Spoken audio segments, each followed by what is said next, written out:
Hi, Mikel. On social media in the past few weeks, few months, there's been a few viral posts involving the partners of Saka, Trossard, Martinelli, Havertz and White together as a group. What impact is there at all, if there is any, in terms of the unity, and does that spill onto the pitch in footballing ways in any way? With the fact that all the players' partners all get along and they're all going to games together?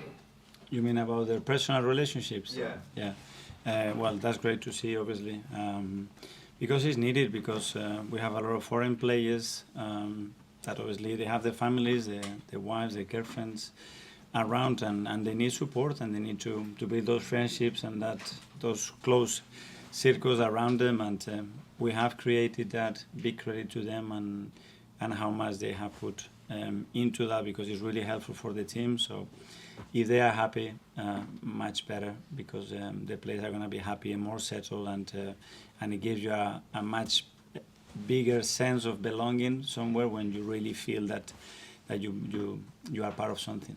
You mentioned there some of the players from different countries. Have you had any involvement with this kind of cohesion, especially off the pitch, in terms of the personal relationship? We do certain things to try to bring everybody together, to try to at least have the capacity to connect, and then obviously a relationship where you like somebody or you want to spend time with somebody is something super personal, and that's something completely down to them. Okay, very sad. Mikel, both teams this weekend play with very high defensive lines. Can you just explain how much demand that puts on the defenders to be able to do that and cope with it, and what the modern defender needs to be able to handle it? Probably it's a question for them, but it puts more demand because you see a space behind you, but the ball normally is further from your goal, so you have a choice to make. You want to defend closer to your 6-yard box and a lot of balls coming up there, or you prefer to have the ball very far and make life more predictable. But there are pros and cons to everything. I think you need the players as well to feel comfortable with that, and certainly ours are, because are used to it. How much sort of encouragement do they need from you to keep pushing and to be brave enough to leave all that space?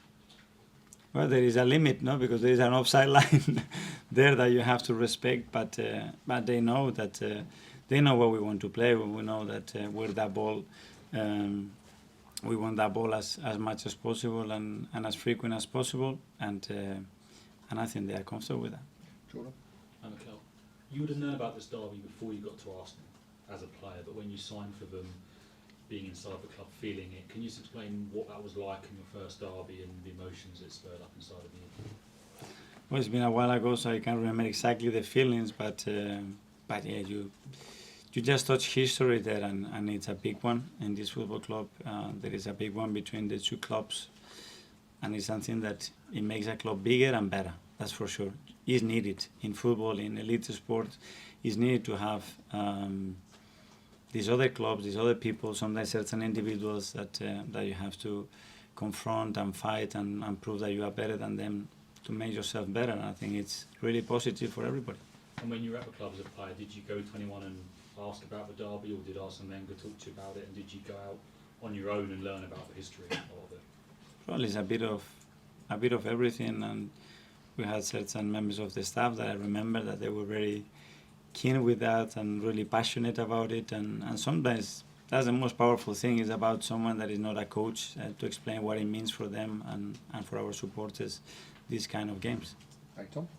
Hi, Mikel. Martin Odegaard has been in amazing form in the last few weeks. Just can you talk a bit about how you changed his role this season? Because suggestion kind of playing a bit deeper in the last few months, and why he did that. I think it depends on the game as well, but as well we have demanding him to be much closer to the opponent box in certain moment, and he's done that.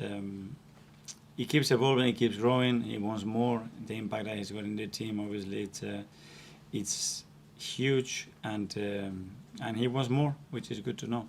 Was that something that was driven by him or by you? It's never him. He has to. At the end, it has to come from him. Something has to inspire him.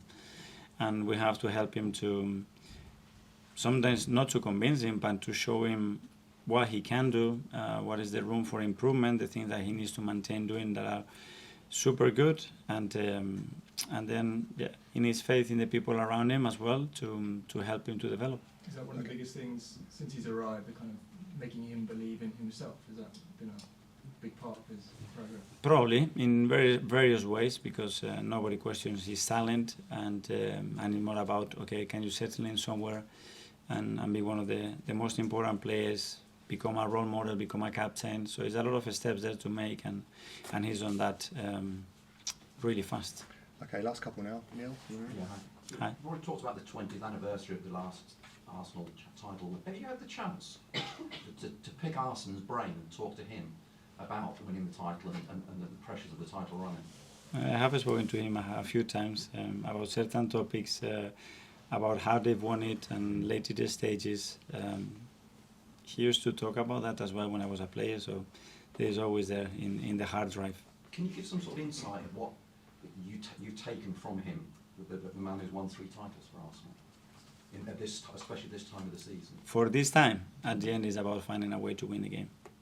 And that's it. You can do it in various ways when you look at how they won the titles and how they won certain games with very, very, very close margins. He always talked about that, about the fine margins and who's going to step up in the occasion to make it happen. Okay, finally we'll go to Ed from The Guardian. Mikel, just on Odegaard, you mentioned he's obviously the captain now. Have you been impressed with how he's taken that upon himself and growing as a leader, and not just him but the rest of the team, developing several leaders throughout the side?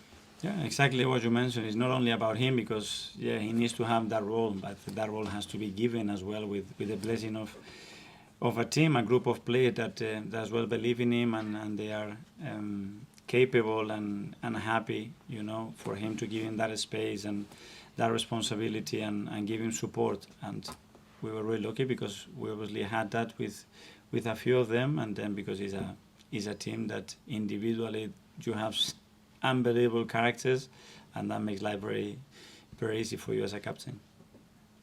Okay, thanks very much, everyone. Thank you. Thanks a lot.